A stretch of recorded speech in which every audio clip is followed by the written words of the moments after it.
Dr. Emma Mitchell had worked the night shift at NASA's Deep Space Monitoring Station for 3 years, but she'd never seen anything like this. The signal started as a faint anomaly, a whisper among the usual cosmic background radiation. Her fingers flew across the holographic display, adjusting parameters that shouldn't have needed adjusting. "Hey, Marcus," she called to her colleague, who was half asleep in his chair. "Are you seeing this on Array 6? Marcus Weber jolted awake, his coffee mug nearly slipping from his grasp. "What am I looking at?" He squinted at his own display, then sat up straight. That's not normal. The energy signature was unlike anything in their database. It pulsed with a rhythmic pattern that seemed almost deliberate, like a heartbeat made of light. Emma's hands trembled as she initiated deep scan protocols. "Running it through the new quantum analysis system," she said, trying to keep her voice steady. "Whatever this is, it's big, and it's getting closer." The facility's A assistant chimed in with its maddeningly calm voice. "Unknown energy signature detected in Sector 7. Gravitational distortions consistent with 17 distinct objects approaching Earth orbit. Estimated mass and velocity suggest artificial origin." Marcus spat out his coffee. Did it just say? "Alert all stations," Emma commanded, her training kicking in. "This is not a drill. I repeat, this is not a drill." The next 30 minutes were chaos. Military channels lit up, governments scrambled, and social media exploded with grainy footage of lights in the sky.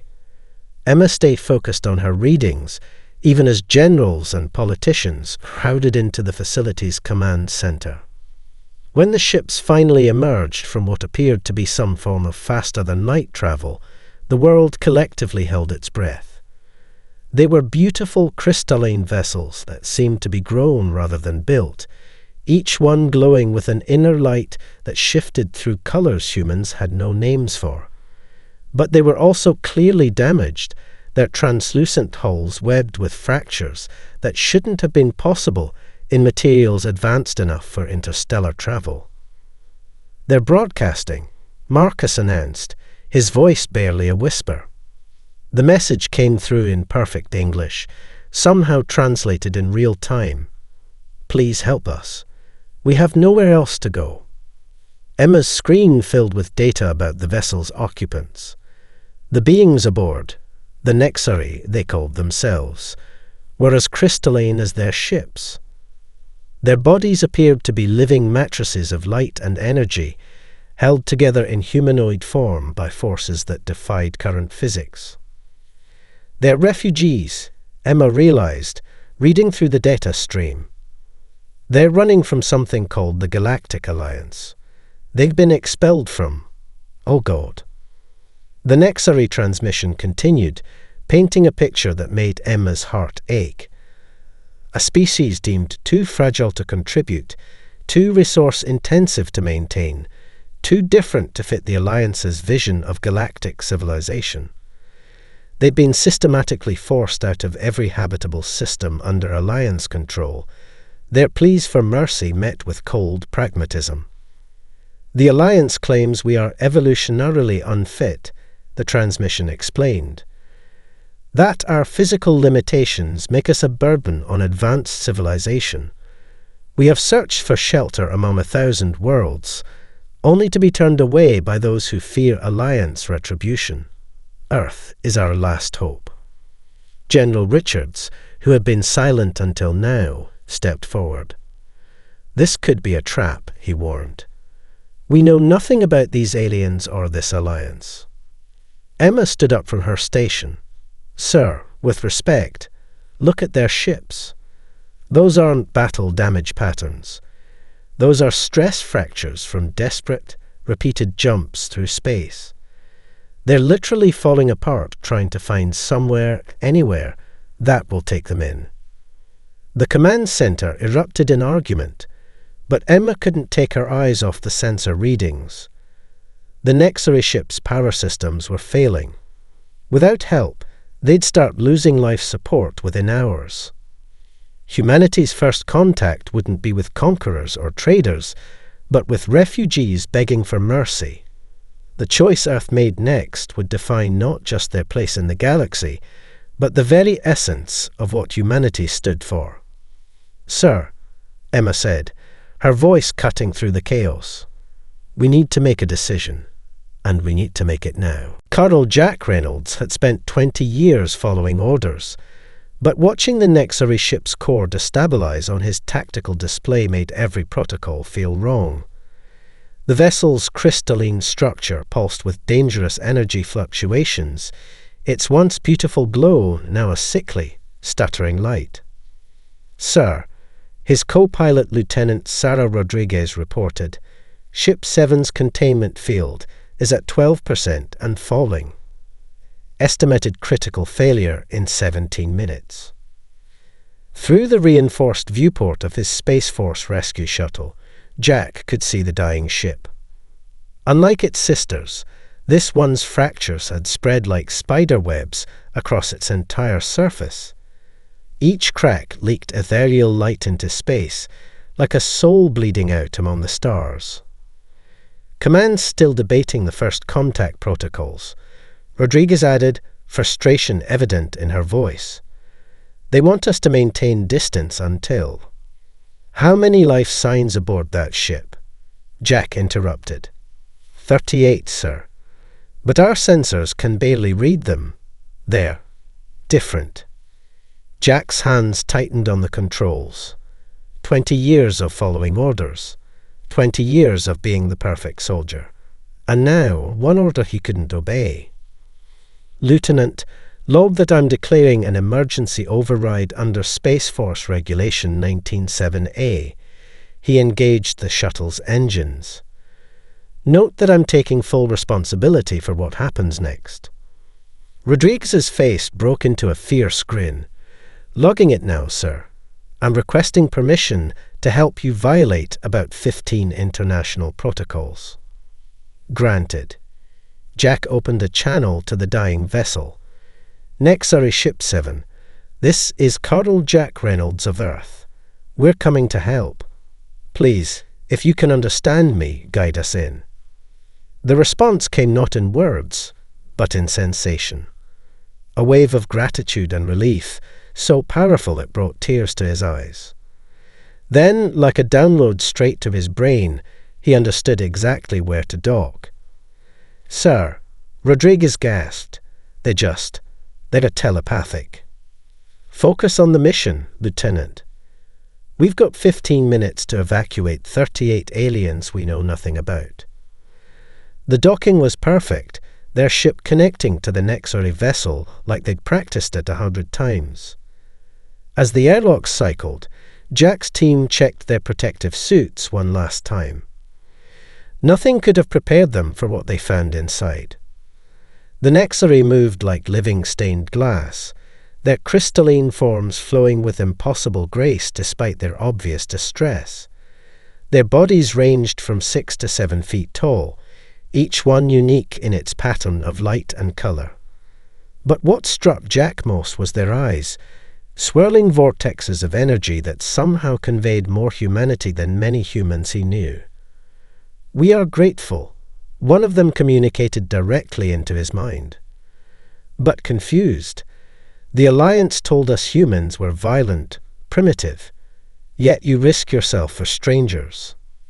Jack helped a smaller Nexari, possibly a child, toward the airlock. "The Alliance doesn't know us very well."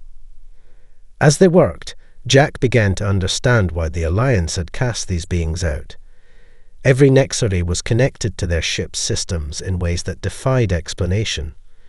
They didn't use computers, they merged with them. Energy flowed through their crystalline forms like blood through human veins. "The Alliance wanted us to be weapons," the first Nexari explained as they evacuated.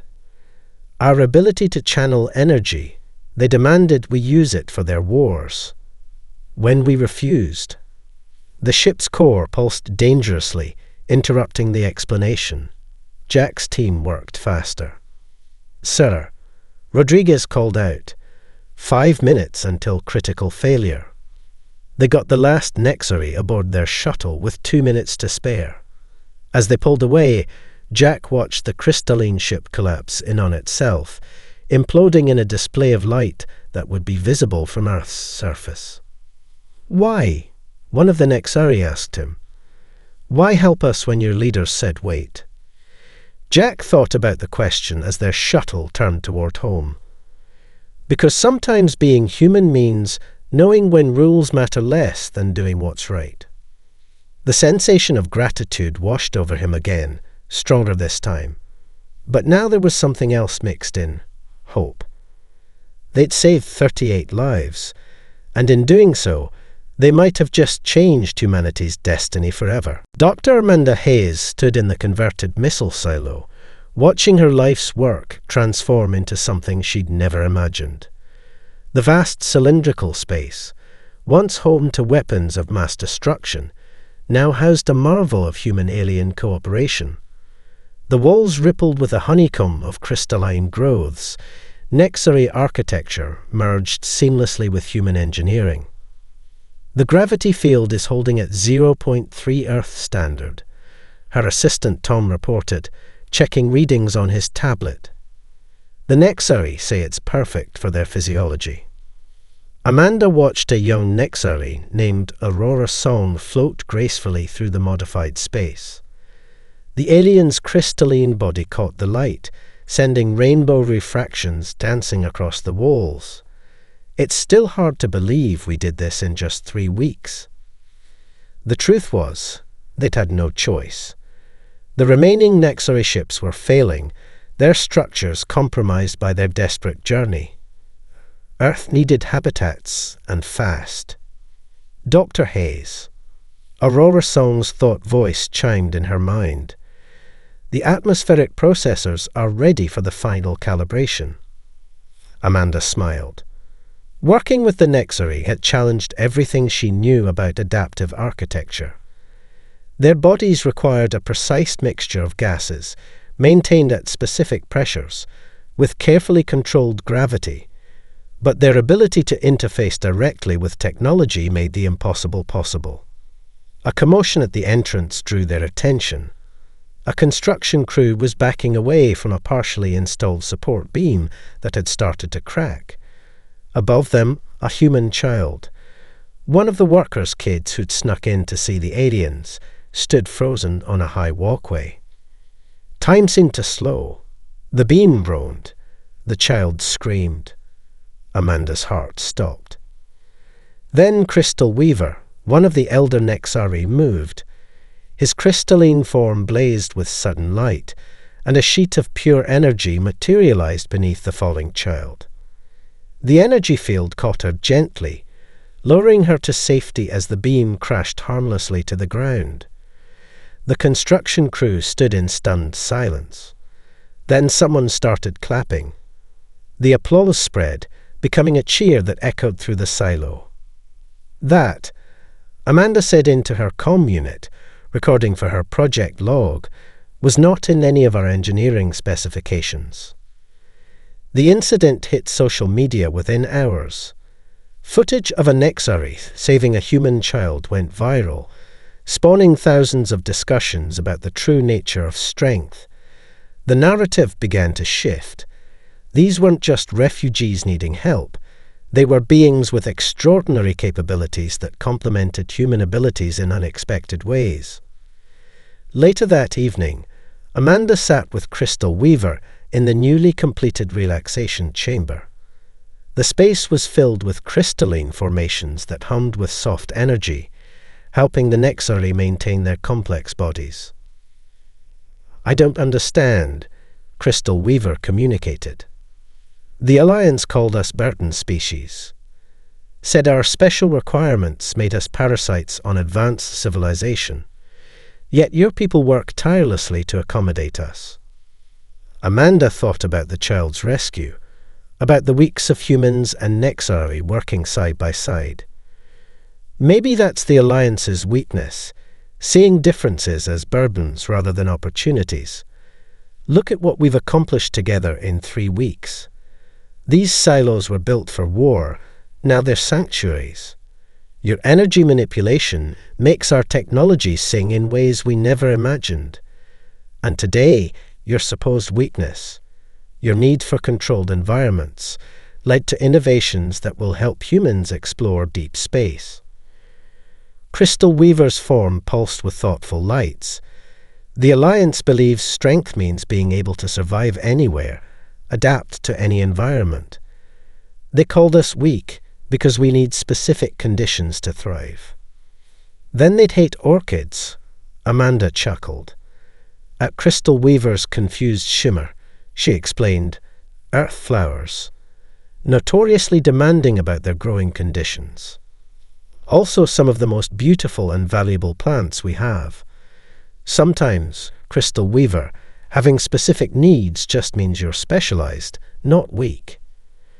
Their conversation was interrupted by Tom rushing in, his face pale. Dr. Hayes, you need to see this. The Galactic Alliance. They sent a ship. They're demanding to speak with Earth's leaders. Amanda met Crystal Weaver's swirling gaze. They both knew humanity's commitment to their new allies was about to be tested. Lieutenant Zoe Anderson maintained her professional composure as Ambassador Xarthak ducked through the door of the UN Security Council chamber. The Reptiloid Alliance representative stood 9 feet tall, his scales shifting color with each movement. A biological display of dominance, the briefing had said. Such a charming primitive world, Xarthak's translator conveyed, his forked tongue flicking between needle-like teeth.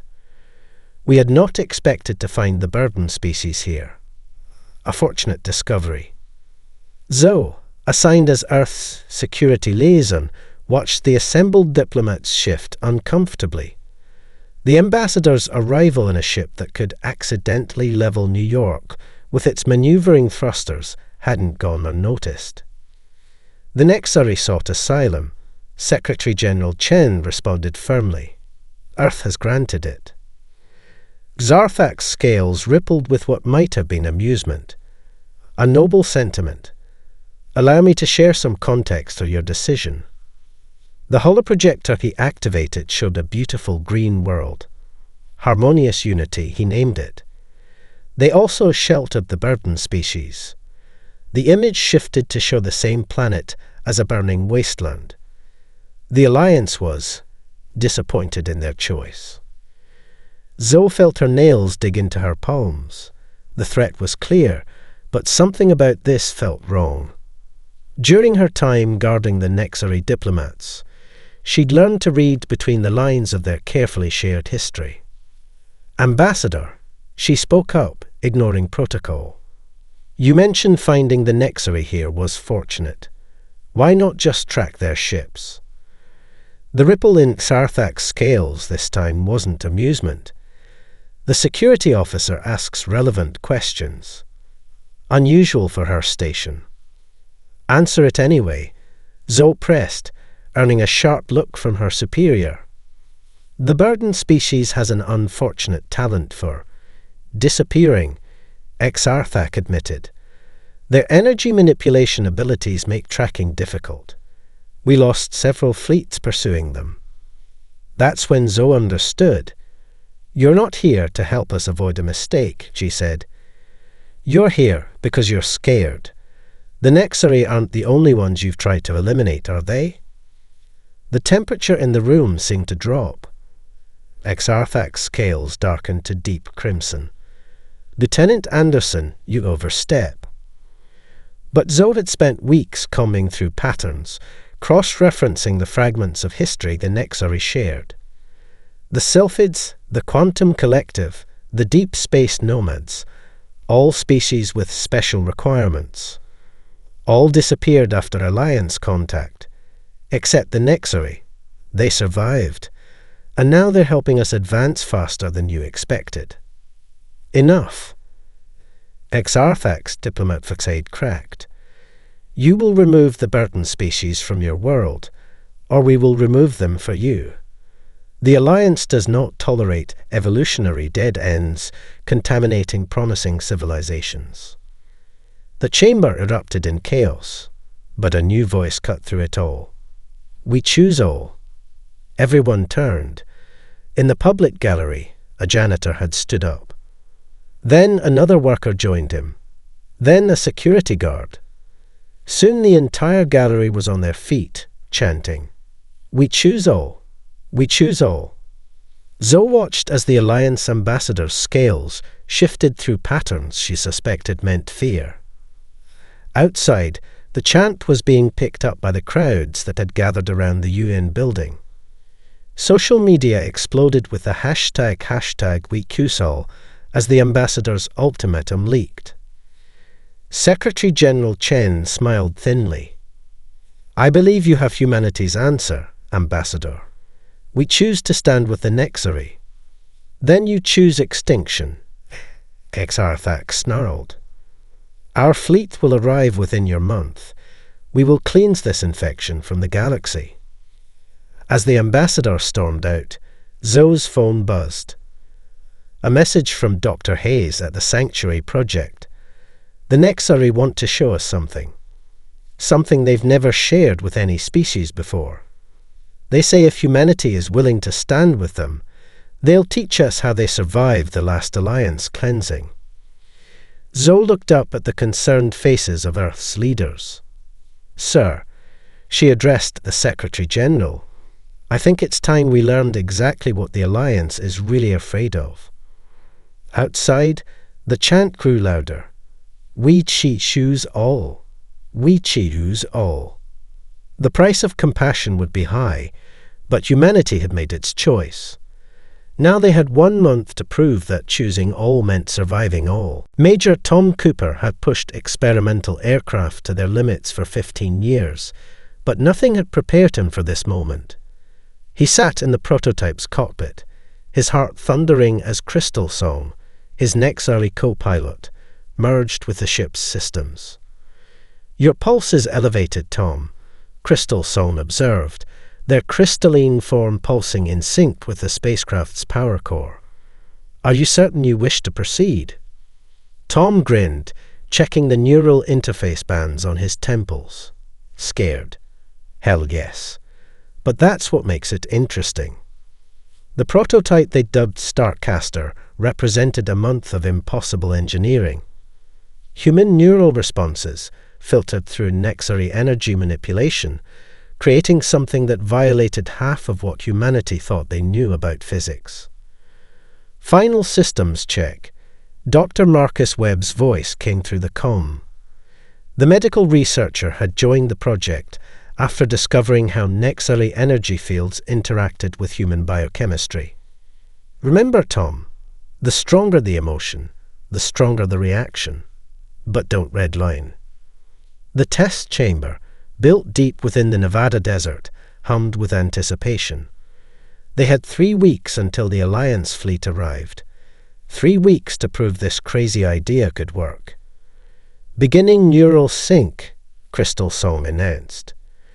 Tom gasped as the connection formed. He could feel the ship like it was part of his body, could sense Crystal Song's presence guiding the energy flows. His elevated adrenaline wasn't just being monitored, it was being channeled, transformed through Nexari crystalline matrices into pure power. Energy yield at 300% expected levels, Crystal Song reported, their tone mixing awe with concern. Tom's emotional state is exceptional. "That's because he's crazy," Dr. Webb muttered. "All test pilots are. Initiating first movement test." Tom thought about moving forward. The ship didn't just respond. It leaped, crossing the massive chamber in an instant. His surprise spiked his adrenaline higher, and the energy yield surged again. Holy shit, someone breathed over the comm. Crystal Song's form blazed brighter. "Tom, try thinking about protecting Earth. About defending your home." The resulting energy spike nearly overloaded their sensors. The ship's protective field flared visible. a swirling matrix of light and power that reminded Tom of Aurora Borealis. "That's it," Dr. Webb shouted. "That's what we've been missing. It's not just about adrenaline, it's about purpose, about emotional investment. The Nexari aren't just channeling our biochemical responses, they're amplifying our emotional energy." Tom laughed as he put the ship through maneuvers that should have torn it apart.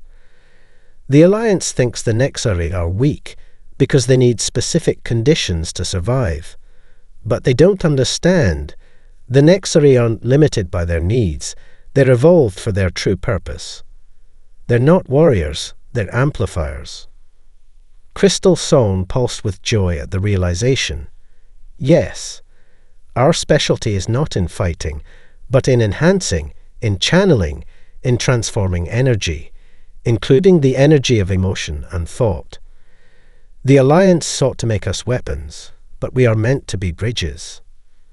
The prototype danced through space in ways that defied conventional physics, guided by human instinct and enhanced by Nexari energy manipulation. Each success fed Tom's excitement, which Crystal Song transformed into more power, creating a feedback loop of impossible achievement. When they finally landed, Dr. Webb was waiting with news from the other research teams. "It's not just the ships," he reported excitedly. "The medical applications are revolutionary. Nexari energy fields, guided by human empathy, are healing injuries we thought permanent. The planetary shield generators are exceeding all projections. We're looking at defensive capabilities that could repel the entire Alliance fleet." Tom helped Crystal Song disconnect from the ship's systems. "How long until we can replicate this for combat pilots?" 2 weeks to full implementation," Webb replied. "Assuming we find enough pilots with your particular brand of controlled insanity." Crystal Song's form shimmered with what Tom had learned was their version of laughter. The Alliance believes strength comes from conquest. They do not understand that true power comes from synthesis, from turning differences into advantages. Tom looked at the prototype, thinking of the battles to come. "Well then, partner, let's show them exactly what humanity and the Nexari can do together." The Alliance was coming to demonstrate their strength.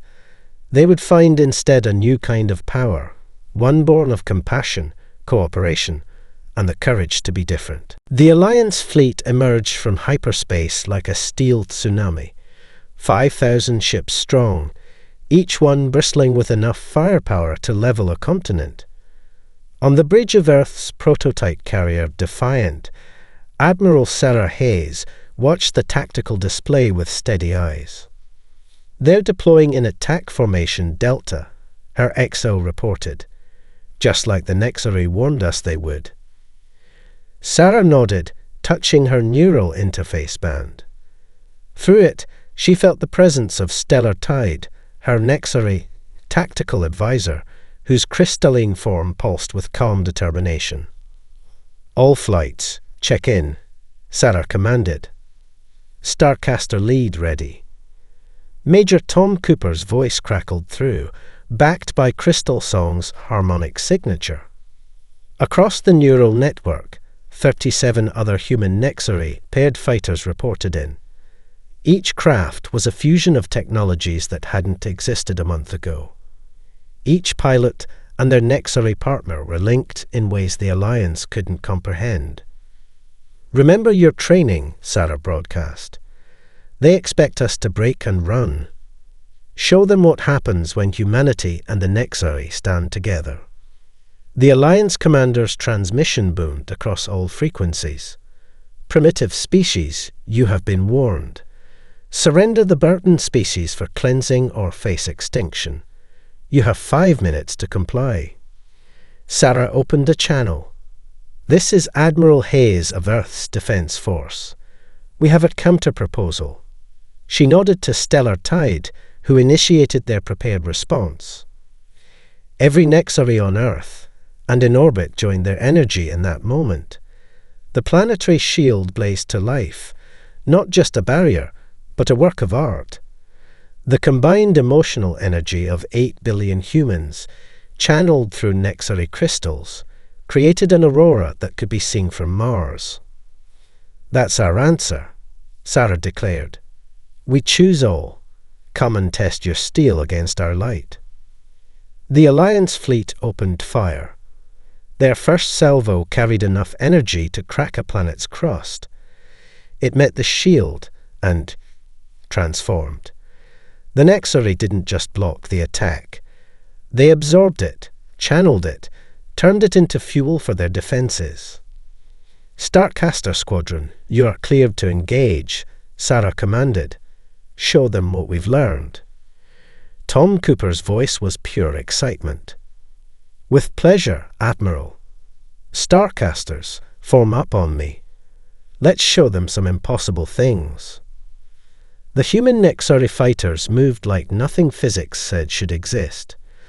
While the Alliance ships followed rigid patterns, the Starcasters flowed like water, like light, like thought itself. Each pilot's movements were amplified and enhanced by their nexary partner, creating what looked like choreographed chaos. Impossible. The Alliance commander raged. "These primitives cannot." "Can't what?" Sarah cut in. "Can't stand against you. Can't protect our friends. Your mistake was thinking the nexary were weak because they needed help. You never considered that asking for help might be its own kind of strength." The battle shifted. Alliance ships, designed to fight conventional wars, couldn't track targets that blinked in and out of normal space. Their weapons couldn't lock onto fighters that rode waves of transformed energy. And their shields, built to withstand physical attacks, had no defense against the empathic resonance of human emotion channeled through nexary crystals. "Their flagship is preparing to fire their main weapon," Stellar Tide reported. "They mean to break the shield through sheer power." Sarah felt a fierce smile form. Let them try. The Alliance flagship's weapon gathered energy like a miniature sun. When it fired, the beam seemed to tear a hole in space itself. It struck Earth's shield and reflected. The combined power of human determination and nexary transformation turned the Alliance's own strength against them. Their flagship's weapon signature vanished from tactical displays, along with a quarter of their fleet. By the eternal stars, the Alliance commander's voice shook. "What are you?" "We are humanity," Sarah replied. "We are the species that looked at your burden species and saw not weakness, but possibility. We are the civilization that chose compassion over convenience, cooperation over conquest. And we are not alone." As if to punctuate her words, new signatures appeared on the tactical display. The Sylphids, the Quantum Collective, the Deep Space Nomads, all the species the Alliance had tried to erase, all returning in Earth's moment of triumph. "Retreat," the Alliance commander ordered his remaining ships. Full retreat. Sarah watched them flee, feeling Stellar Tide's quiet satisfaction through their link.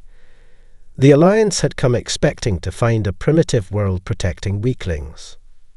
They had found instead a new kind of strength, one that would reshape the galaxy forever. Professor James Miller stood in the vast archive chamber, surrounded by crystalline memory matrices that the nexary had kept hidden for centuries.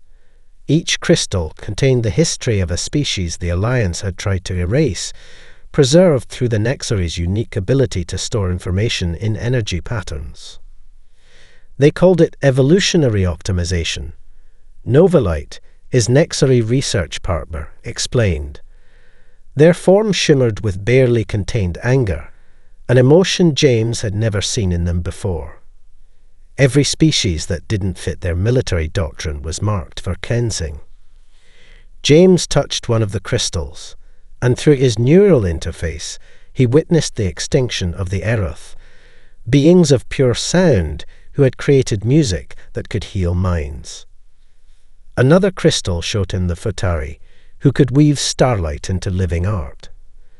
Species after species, each with unique gifts, each deemed inefficient by Alliance standards. But you saved their memories, James realized.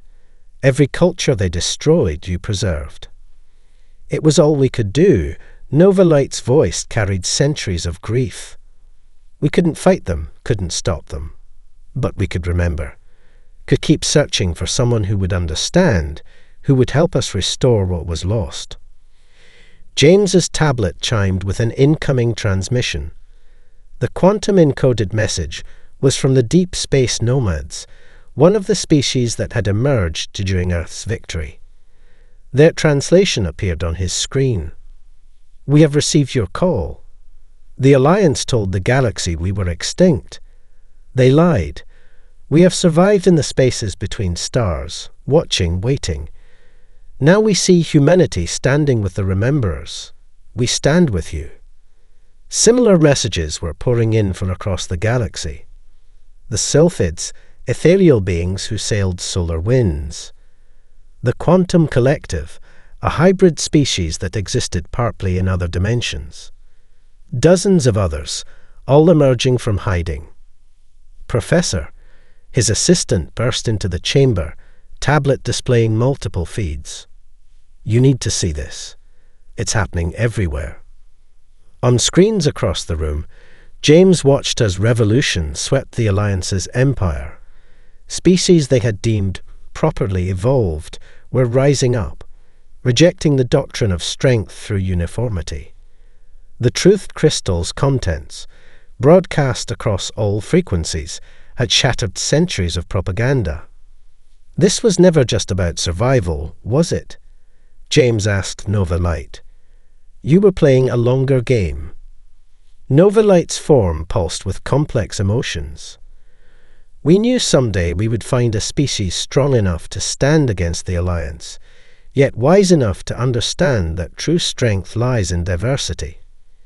We just never expected that species would be so far from the galactic core, on a world the Alliance dismissed as primitive. James laughed. Humanity's greatest strength has always been our ability to learn from others, to adapt and grow through cooperation. We looked at your supposed weaknesses and saw untapped potential. His tablet chimed again. This time it was Dr. Hayes from the Sanctuary Project. James, the Nexary energy matrices we used for the planetary shield, they're not just defensive systems. When properly tuned, they can restore ecosystems, heal planetary damage, everything the Alliance destroyed. We might be able to bring it back. Nova Light's form brightened with hope. Yes, this is why we preserved everything, every detail of every lost world. We couldn't restore them alone, but with human innovation, with all the hidden species returning. We can rebuild what was lost, James finished. Not just remember it, but bring it back to life. Around them, the archive chamber hummed with energy as more truth crystals activated, sharing their knowledge with a galaxy finally ready to receive it. Each crystal contained not just history, but blueprints for resurrection, the collected wisdom and achievement of civilizations the Alliance had tried to erase. The Alliance called you burden species, James said softly. But you were really guardians, weren't you? Keeping these flames alive until the galaxy was ready for a different kind of strength. Nova Light's response carried the weight of centuries. We kept the truth. Humanity showed us what to do with it. Apart, we were vulnerable. Together, they gestured at the feeds showing Alliance worlds rising up, at the messages from hidden species emerging, at the plans for restoration already taking shape. Together, they were rewriting the story of the galaxy, one reconnection at a time. Admiral Rachel Torres stood at the podium aboard the newly christened station Unity Point, her dress uniform gleaming under the crystalline lights. 6 months ago, she had doubted the wisdom of sheltering aliens. Now she gazed out at the most diverse gathering the galaxy had ever seen. Sylphids danced through specially designed air currents, their ethereal forms casting rainbow shadows. Members of the quantum collective phased partially in and out of reality, their multi-dimensional nature now celebrated rather than feared. Deep space nomads shared stories of their centuries hiding in stellar winds, their liquid metal bodies reflecting the stars themselves. And everywhere humans and Nexari worked together, their combined abilities transforming the former Alliance station into something entirely new. I remember asking Crystal Seeker why the Nexari chose Earth. Rachel began her speech, nodding to her crystalline friend and advisor who stood beside her. They told me they didn't choose Earth. Earth chose them. The assembled species, representatives from over 50 civilizations thought lost to Alliance cleansing, listened intently. When the galaxy cast them out, humanity looked at the Nexari and saw not bourbons, but bridges. Not weaknesses, but windows into new possibilities. And in doing so, we didn't just save them. We saved ourselves from becoming like those who would discard the different. Through the station's vast windows, Earth gleamed blue and green, surrounded by its shimmering energy shield. But the shield was different now. What had been created for defense had evolved into something more. The combined knowledge of restored species had transformed it into a beacon, a symbol of the new galactic order they were building. The Harmonic Confederation is founded today not on strength through uniformity, Rachel continued, but on strength through synthesis. Every species brings unique gifts. The Sylphids teach us to ride solar winds. The Quantum Collective shows us glimpses of dimensions we never imagined. The deep space nomads share the secrets of surviving in the void. Crystal Seeker stepped forward, their form pulsing with emotion. And humanity, they added, their thought voice reaching every mind in the station, teaches us the greatest lesson of all, that compassion is not weakness, that diversity is not inefficiency, that reaching out to help another is not a burden, but the highest form of strength. Rachel unveiled the Confederation's symbol, a crystalline sphere containing images of all member species, each one distinct yet connected in a complex dance of light and energy. The Alliance sought to optimize evolution by eliminating what they saw as weakness. In doing so, they nearly destroyed the galaxy's greatest strength, its variety. The station hummed with approval from 1,000 different forms of life. Where the Alliance had built stark metal corridors designed for uniformity, the Unity Point station celebrated difference. Each section was adapted to different species' needs, yet connected in ways that encouraged interaction, cooperation, and growth. Already, Rachel noted, our combined knowledge has restored 3 worlds thought forever lost to Alliance cleansing. The Aerith once again sing their healing songs to crystal canyons. The Fatari weave starlight into living art above restored forests. This is only the beginning. She gestured to the teams of human scientists working with various species, their neural interfaces glowing as they shared ideas across biological barriers. Every difference we preserve multiplies our potential. Every unique perspective adds to our understanding. Every species saved enriches all of us. Crystal Seeker raised their crystalline form, generating a shower of light that rippled through the station. Other Nexari joined, their combined energy carrying the emotion of the moment to every being present. Humans translated, Sylphids carried the message on artificial winds, and the Quantum Collective echoed it across dimensions. The Alliance called us burden species, Crystal Seeker declared. They were right about one thing. We do carry a burden. We carry the responsibility of proving that the galaxy is strong enough for kindness, vast enough for difference, and wise enough to choose unity over uniformity. Rachel felt tears in her eyes as she spoke the words that would echo across the stars. To all those who would join us in this great endeavor, our message is the same as it was when a dying ship first appeared above Earth. Welcome home. We choose all. The light of a new dawn spread across Earth's surface below, promising not the uniformity of imposed order, but the harmony of celebrated diversity. The galaxy's burdened species had found not just sanctuary, but purpose. And humanity had found its place among the stars, not as conquerors or conformists, but as bridges between all forms of life.